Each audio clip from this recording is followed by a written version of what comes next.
ئەوتە باشە لەو ئاقارەی و لەناو ئاردە ناسم نازارەی لۆ بەختەر و خۆم دانەرێم غەریب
بشرفك قد شرم نكر قد حياة نكر كز ما لقى كاك محمودي أتو أو يشكر ها باشا عاوز يو ريلو دانا أو شباش اللي تيو غاية تقول لقى كرداتو ها شيطان بنا عليك لماذا زارش لماذا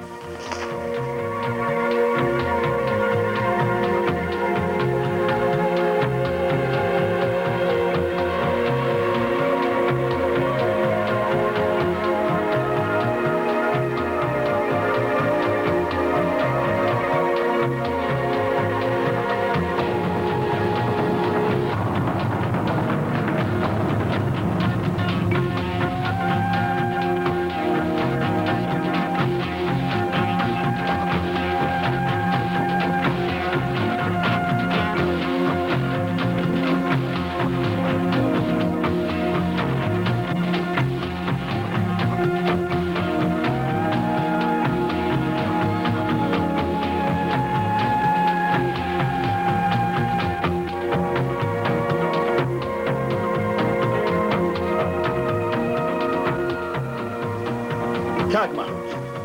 بەڕاستینەم دەزانی مەسەلەکەوە لێ دێ ئامن هیچ وەختێک کابرایەکی نەدیتە و نەناسی بەتونان بەڵام ئێستاش چ نەبوو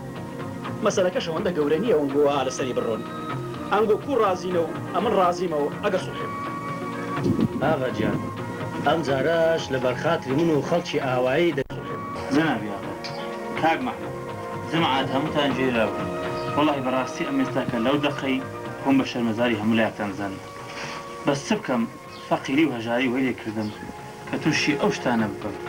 ئێستاش زۆر مەمنونتانم کە عەفوتان کردم گوێ بگرە غەریب مادامە چینێ محمود ئەو پیاوە بە شەڕەفە بوو ئەدووی ئاف کرد لەسەر ئەو کوردەوە نابەجێیانەت هەمووش ئەوە عەفوت دەکەم بەڵام چی کاری وها نەکرد دێگەیشتی بەسەر چاک بەرم فەرموو ئێستاش بڕۆنە کار و کاسی خۆت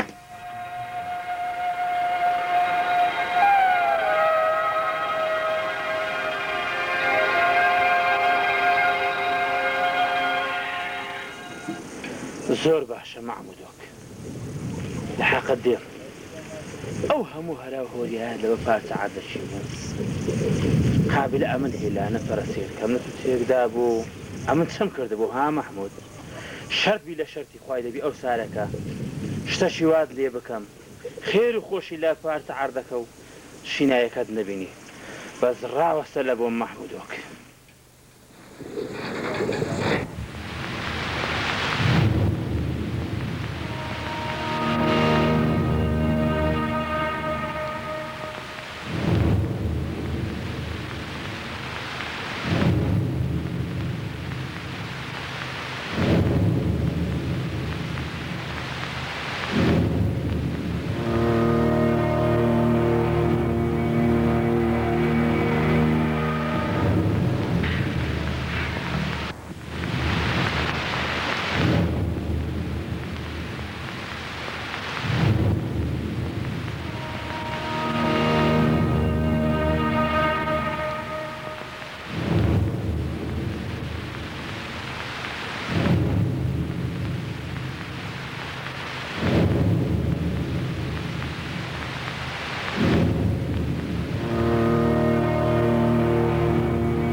دوومەگاریدا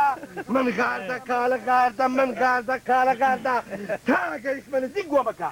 لە نزیک گۆمەکە لاکەم خلیسکان کەوتمە ناو گۆمەکەوە کورەوە زەحفەرە دەبێت چ قەومانی کورە ئەنگۆ لێرە دانیشتینە نەتانزانیە چ بووە؟ چ بووە لێرە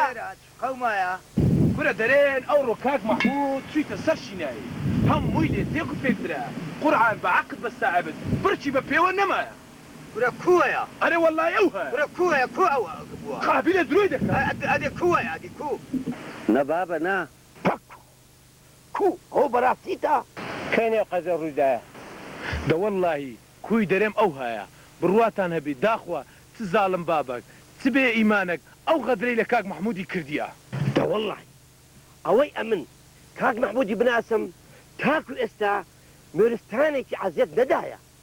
بەڵکو لە گوندیش چ دشمنی نییە یان کەسێک دڵی لێی نەرەنداوە تۆ بڵێ چەقەر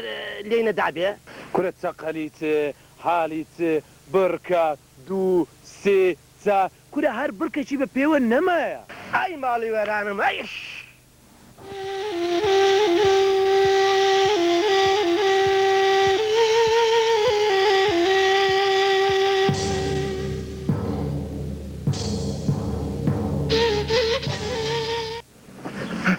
ئاغا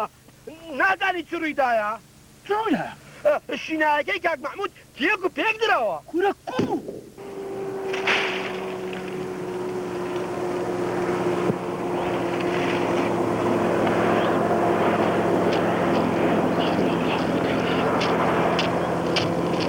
سلام عليكم. وعليكم السلام ورحمة الله. كاك محمود خبرش ناخوش ما مسيا فەرموو پێم بڵێ ئەوەی دەڵێن ڕاستە؟ ئەرێ وەڵە ڕاستە چ بکەین خوا ئەو کەسە بگرێ ئەوی ئەو های لێ کرد ئەمن ئەو سار ڕەنجی ئەو سارم هەموو بەلاژ ڕۆیی هیچ ئومێدەکم نەما باشە بە فکری تو دەبی شێوەی کرد ناسە باشە دەبی مام غەریب نەبی نا باوەڕ ناکەم مام غەریب پیاوەشی باش و ئیماندارە بەڕاستی کاک مەحموود زۆرم پێدا خۆش بوو ئەو خەدری گەوریان لێ کردی هەرچەندی دەکام لە دڵم دەرناچێت چ بکەم برا شیرنم دیارە قسمەت و نسیبەکەم هەر ئەوەندە تێدا بووە بەڵام ئەوەی ڕاستی بێ بۆتە کەسەرێکی زۆر گەورە لە ناودرم بەس بزانم شێوەی لەو شینایە کردیە مەگەر خوا بەخۆی بزانێت چی لێ بکەم ڕاستی دەوێت ئەمێن هەستم بە شتێک کردیە بەس نازانم کو پێت بڵێم دەترسێم کەس باوەرم پێ نەکات کو لەو ڕۆژەوە ئەتووە بشەت یەقەمایە غەریب بە تەواوی نایەتە بەرچاو واز دەکەم وەکی بڵێ زۆری پێ خۆش بێ ئەوە یەک لە لایەکی تر کە ناو جەماعەتدا دەنیشێ باسی ئەو مۆزوعەی دەکەن ئەو بێدەنگ دەبێ ئەمن پرسیارێک لە تو دەکەم فەرموو بزانە قەت غەریب جارێکی سەرێکی لە تودا سەرخۆشی نەکردی ڕاستی دەوێ ئەمن درم خەبەریدایە وەچی ئەتوو دەرێ قەت بە تەواوی نائەتە بەرچاو دە وەڵڵاهی ئەو جارە لە بۆم ڕۆم بێتەوە کە ئەو کارەی کردیە قەت عەفوی ناکەم مەگەر خوا بەخۆی بزانی چی لێ بکەم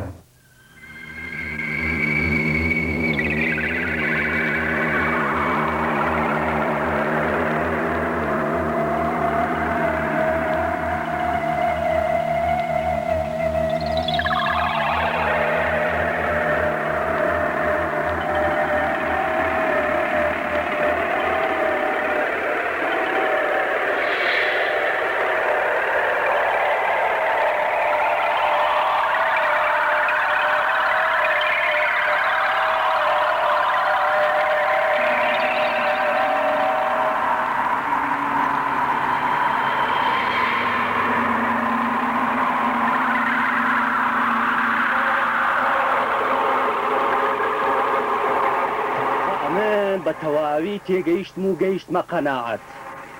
کە غەریب وەی لە شیناییەکەی من کردیە و هەر دەبێ وەڵڵاهی هەر دەبێت تۆڕێ خۆمی لێ بکەمەوە. کاک محمود سەبرد بێ تەحمل بکە واز و هەڵمەجۆ.